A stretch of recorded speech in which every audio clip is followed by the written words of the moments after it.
இயேசு விண்ணேற்றம் அடையும் நாள் நெருங்கி வரவே எருசலேமை நோக்கி செல்ல தீர்மானித்து தமக்கு முன் தூதர்களை அனுப்பினார்.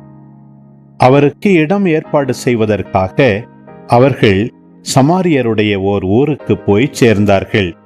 அவர் எருசலேம் செல்லும் நோக்கமாயிருந்ததால் அவர்கள் அவரை ஏற்றுக்கொள்ளவில்லை. அவருடைய சீடர்கள் யாக்கோபும் யோவானும் இதை கண்டு, ஆண்டவரே, வானத்திலிருந்து தீ வந்து இவர்களை அழிக்குமாறு செய்யவா? இது உமக்கு விருப்பமா என்று கேட்டார்கள்.